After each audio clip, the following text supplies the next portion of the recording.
we got to gold, and then gold let us scale civilization to the point we're at today. But gold is still physical. So when, Germany conquered Poland, for instance, they raided their central bank and took all their gold. So because it's physical, there's still a credible threat of physical violence associated with being on a physical monetary standard like gold. But Bitcoin is non-physical. Much harder to confiscate in that way. Do you think this has significant implications for how we organize ourselves socially going forward?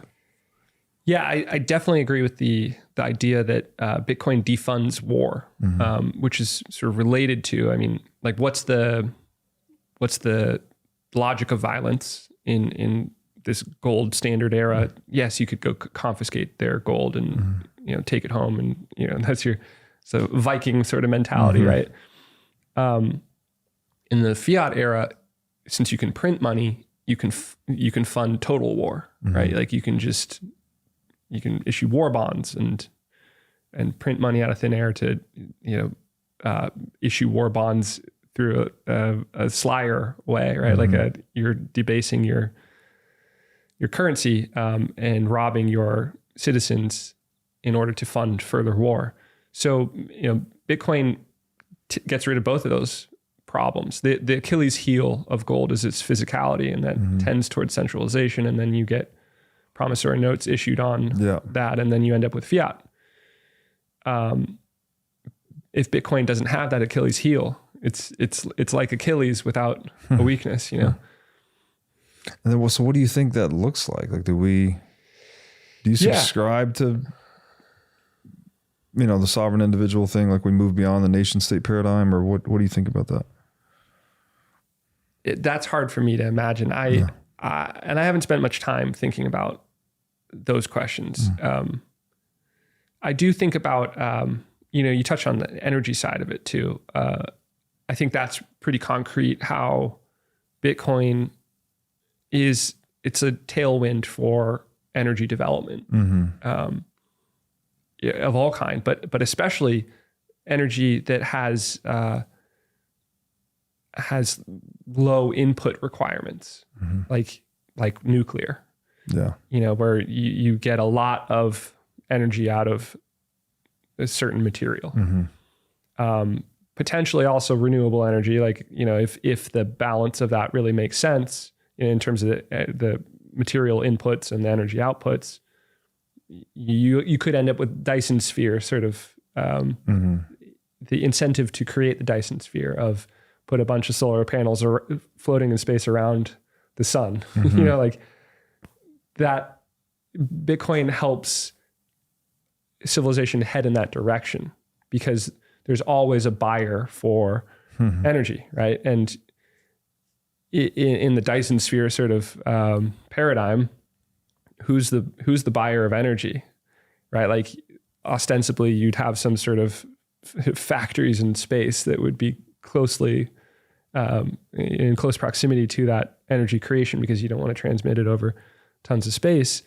But before those factories are there, it's Bitcoin, right? Like Bitcoin is the first buyer of energy for any new energy producing installation on Earth or in space. And so that's a very concrete, like Bitcoin adds a tailwind to energy development, which is a tailwind to industry development, which is a tailwind to civilization development. So cool. So cool. Did I miss anything major in your essay that you wanted to hit on?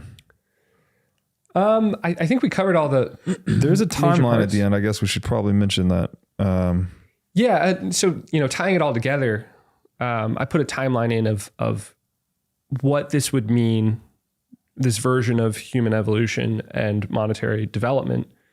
And when I put it all together, it's kind of amazing how it makes sense. Like if this mutation was, what was necessary for us to help to get to the point where we could develop the concept of money, and this mutation happened 300,000 to 160,000 years ago. And then we see the earliest evidence of shell money shows up 142,000 years ago in a cave site in Morocco. And we probably had earlier versions of it too that we will find but have not yet found. Anyway, that timeline kind of stands out of like, okay, so this mutation occurred, and then not that much later, we see evidence of shell bead proto money. Mm-hmm. And then, it takes tens of thousands of years for a band of Homo sapiens from East Africa to colonize Africa, and overtake all other early humans, and then colonize the Middle East and Asia and Europe. It takes a lot of time, and there would have been a lot of false starts and dead ends along the way. But it happened. We quickly displaced the Neanderthals. And then you see the explosion of human culture from that point forward. And when you march through that timeline, it all kind of paints a picture of, yes, this could have been the root cause for why Homo sapiens outcompeted Neanderthals and other early humans along the way. And it could be like, it feels strange to be in a position where like I might have sort of stumbled into a possible, potentially groundbreaking new hypothesis for why humanity outcompeted other early humans and what separates us as a species, and then why civilization developed. And it all comes back to scarcity, which Bitcoin has now perfected. Mind blowing.